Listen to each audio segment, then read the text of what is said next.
Hello and welcome to our value review, where we ask ourselves the question, if the Mummy Demastered is really worth its price. As the title of the video implies, it's a mix between Dark Souls, Contra and Metroidvania. The world, environment and progression are reminiscent of Metroid or Castlevania. The combat invokes nostalgia of Contra, and the game is very difficult, and since Dark Souls has invented difficulty in video games, this game ends up being like Dark Souls as well. Now, let's figure out how good this game is, if it is for you, and when and at what price you should buy it. To do so, we'll crunch this game through our unique, value-based review system.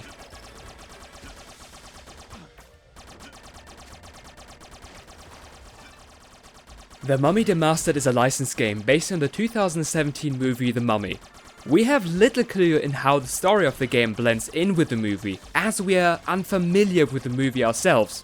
However, the gist of the game is that you're an agent of Prodigium, on the task to defend mankind from the supernatural hordes of Princess Amanet. Generally though, the story is kept light and the game focuses on the gameplay. In our opinion, this is quite fine, as a gameplay-focused game can carry itself with just the mechanics themselves. The Mummy Demastered looks like something that would run on the SNES, as its art style is of the 32-bit quality.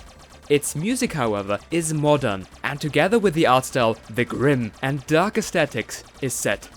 While this game is far from being a horror game, you can really feel the terror within, as its gameplay actually enhances the atmosphere. The game is hard, the enemies do a lot of damage, take a lot of damage, move fast, and sometimes even spawn infinitely. Further, you can only save your game at save points, which you have to find when traversing through the world. This implicates a constant sense of danger, as you could die at any given moment if you're careless. However, you never actually lose your progress when you die. Instead, you turn into a zombie and you are now an enemy to the agent that replaces you. Now, as the next agent, you will want to obtain the gear that the previous agent had. To do so, you will have to defeat the now undead agent and take the gear off him.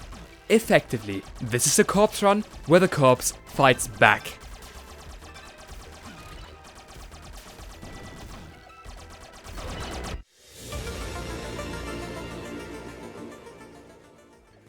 This can actually work quite well in some situations and add to the intensity and dread in the game. It adds another incentive to stay alive, as you're much weaker without the additional gear and it gets harder the further in the game you are.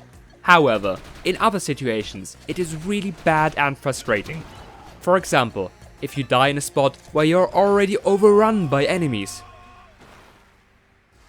What now happens is that in addition to the enemies which already outnumbered you, you will now have to also fight the fully geared previous version of yourself without any gear whatsoever. As you can imagine, this led to frustration, and only with luck were we able to defeat this section. What's worse, if you die again, another corpse appears, and with each failed attempt, you get more versions of yourself to fight against.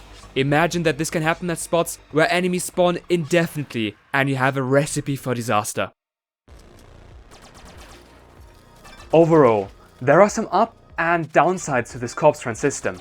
While it was really frustrating for me to try to get my own stuff back from my old corpse when the situation was very difficult and tight, the system added to the atmosphere of the game because I have to go back and fight my own self, now fully equipped, and I was always in a sense of danger, and the danger, if I die, it will come back to haunt me.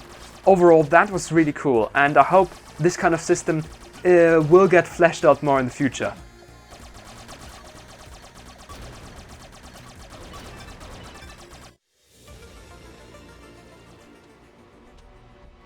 Looking at the game, one can clearly see the similarity of the game to Contra, as the game contains platforming and shooting in a two-dimensional space. By holding down the trigger buttons, you can stand still and shoot in up to 8 directions: up, down, left, right, and the diagonals. Along with a fairly standard platforming, this forms the basis of the gameplay. We actually experienced a bug here though, when we played with a keyboard on PC. Here, we ended up being unable to aim weapons towards the upper right, and lower left corners, depending on the button configuration. Generally, while you're going to your objectives, you will be taking a look at your surroundings to try and find upgrades for your character. On these, you usually have to break open a gate with an explosive. here is one light critique point from our side. The first few gates that you break open are wooden, and afterwards you will see some that are made out of metal. Your first instinct will be to believe that you are unable to break open the metal gates with your explosives, and will require an additional upgrade for that. You are playing a Metroidvania game after all. However, you actually are able to break open the gates with explosive, and the visual cues the game gives you are therefore misleading. The weapons themselves serve as a stronger alternative to your standard infinite ammo machine gun, but have limited ammo. Because the soldier you play can only use a set of 3 weapons, any additional ones you get will be stored away and accessible within weapon rooms. You can adapt your equipment to your playstyle, or the enemies you are facing. In terms of length, your main playthrough will probably be between 6 to 10 hours, depending on how well you do with the game.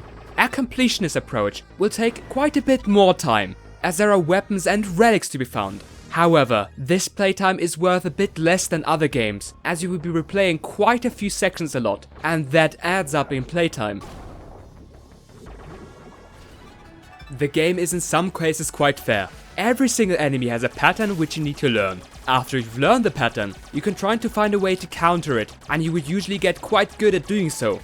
While this is generally really good and indicates that the game is of high quality, these patterns are very tricky to handle with multiple enemies at once.